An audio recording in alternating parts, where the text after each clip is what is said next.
আমার ছেলের বার্থডেতে করা ওয়ান অফ দ্য বেস্ট একটা স্পেশাল চকলেট কেক যেটা ডেকোরেশন আমি আজকে আপনাদের কাছে শেয়ার করব। হ্যালো এভরিওয়ান, আসসালামু আলাইকুম। কেমন আছেন সবাই? আশা করি ভালো আছেন। 3টা ডিম দিয়ে করা একটা চকলেট কেক বানিয়েছিলাম। মোটামুটি একটু হাইট কেক বানিয়েছিলাম, খুব বেশি হাইট করব না, তাই 3টা ডিম ইউজ করেছি এবং সেটা আমি ইয়েলো কালারের একটা কেক বানিয়েছিলাম। ক্রিম যেটা ভিতরে দিয়েছি সেটা হালকা একটা ইয়েলো কালার দিয়েছিলাম এবং ভিতরে ভরে ভরে গানাশ দিয়েছি আর চকলেট চিপস দিয়েছি, যেটা খেতে অসম্ভব মজা লাগে চকলেট কেক। ডেকোরেশনটা নিয়ে আসলে খুব প্যারা খাচ্ছিলাম, কি ডেকোরেশন করব না করব মাথায় ছিল না। আর একটু স্পেশাল না করলে কি হয়, যেহেতু কেক বানাতে পারে আর আমার বাচ্চার বার্থডে, তাই একটু টেনশন কাজ করছিল। আমি প্রথমে ডার্ক চকলেটে একটু চিপস দিয়েছিলাম আর মাঝখানের লেয়ারে আমি হোয়াইট চকলেট চিপস দিয়েছি একটু অন্যরকম দেখানোর জন্য।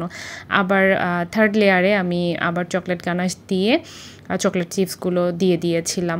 আর এখানে এই যে টপারগুলো রেডি করে নিচ্ছিলাম, চকলেট টপারগুলো, আর ওর নামটা আমি রেডি করে নিচ্ছিলাম, নিয়ে ফ্রিজে দিয়ে দিয়েছি। এটা সেট হতে মাত্র 10 মিনিট সময় লাগে, 5-10 মিনিটের মধ্যে রেডি হয়ে যায়। একটা ক্রাম কোট করে আমি ফ্রিজে রেখে দিয়েছিলাম। তারপর আরও বেশি করে গাঢ় ইয়েলো কালার ক্রিম মিক্স করে আমি সেটাতে এখন ফিনিশিং দিয়ে নিব। এত প্রচণ্ড পরিমাণ রোদ ছিল, এত গরম ছিল, এত কষ্ট লাগছিল কেকটা মেক করতে। কিছু করার নাই, বাচ্চার বার্থডে খুশিতে করাই যায়। দেখছেন জানলা দিয়ে রোদ আসতেছে, আর এর মধ্যে কেক ডেকোরেশন করাটা খুবই কষ্টের। আর আমি এখানে golden colour paper, glitter paper দিয়ে দিচ্ছিলাম। এখানে এটা দিলে কেকের মধ্যে খুব সুন্দর একটা গ্লেজ আসে, খুব সুন্দর একটা লুক দেয়।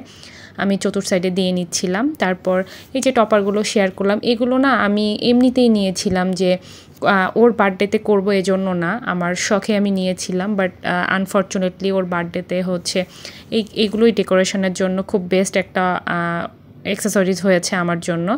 তো আমি হচ্ছে এই চকলেট টপারগুলো বসিয়ে দিচ্ছিলাম 4 সাইড দিয়ে। হঠাৎ করে মনে হলো যে আমি টপারগুলো এভাবে বসাই আর টপারগুলো এভাবে তৈরি করি, তাহলে হয়তো দেখতে ভালো লাগবে।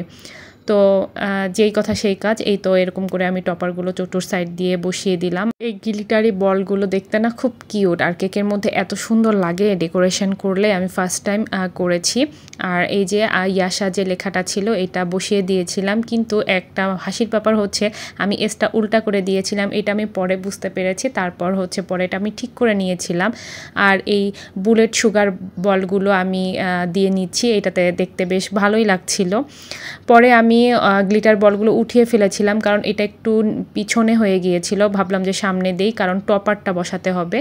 তো এই তো এই ফাইনাল লুক এভাবে রেডি হয়ে গেল আমার ছেলের বার্থডেতে। খুব সুন্দর একটা কেক, আমার কাছে তো খুবই ভালো লেগেছে। আমার মন মতো কেকটা করতে পেরেছিলাম, আলহামদুলিল্লাহ। আর আপনাদের কাছে কেমন লাগলো অবশ্যই আমাকে কমেন্ট করে জানাবেন। আর এই ছিল কেকের ফাইনাল ভিতরের লুক। এত ইয়াম্মি ছিল খেতে কেকটা, কি বলবো।